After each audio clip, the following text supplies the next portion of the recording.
I'd like him to know that I was sexually assaulted in that examination room, and I somehow got the courage to talk about it. And instead of taking me seriously, MSU did everything they could to cover that up.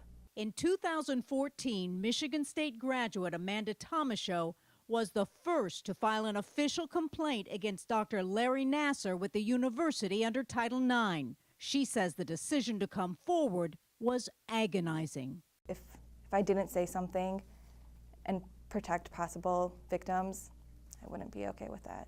First step, Tomashow was interviewed by MSU police. They kept apologizing to me until they were disgusted by what happened.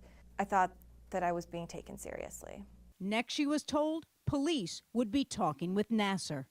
In his 2014 police interview obtained by CNN, Nassar said he's been doing medical manipulation treatment since 1997, saying I had no ill intent, calling himself the body whisperer, telling police, use the force, you feel it.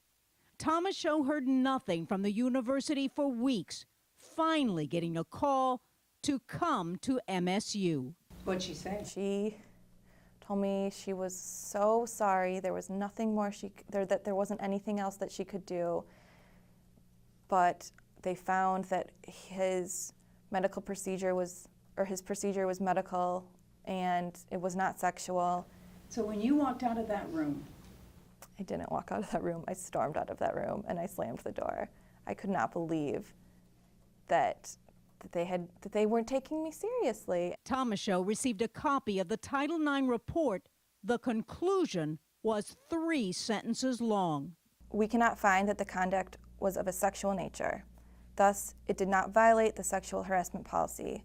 However, we find the claim helpful in that it allows us to examine certain practices at the MSU Sports Medicine Clinic. Pretty short. Yeah. So when you read that?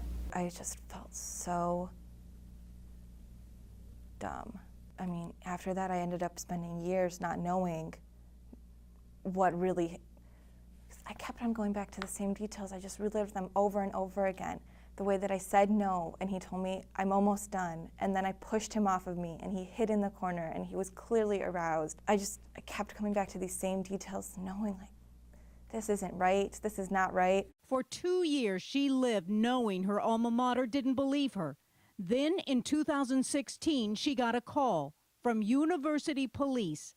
Another woman had come forward, and Tomashow's investigation could be reopened. So what did that do to you inside? It was like winning and losing at the same time, because finally what I knew that my truth was being listened to. But just months ago, Tomashow discovered a second version of the Title IX report, one the university never shared with her. That version had a different conclusion. We find that whether medically sound or not, the failure to adequately explain procedures such as the invasive, sensitive procedures is opening up the practice to a liability and is exposing patients to unnecessary trauma based on the possibility of perceived inappropriate sexual misconduct. So when you read this conclusion, that gives you a little credibility. If I had gotten that full conclusion instead of the 3-sentence paragraph conclusion that I originally received, I would have felt so much more heard. Then, 2 months ago, a representative for MSU sent a letter to the state attorney general saying no MSU official believed that Nassar committed sexual abuse prior to summer 2016. Now, with the announcement of an independent investigation into MSU that could become criminal, Tomashow's Title IX complaint may come front and center. She says she still has many questions. I think that the way that my investigation was handled was not in a way to bring out the truth, but instead it was performed in a way to conceal and protect a pedophile.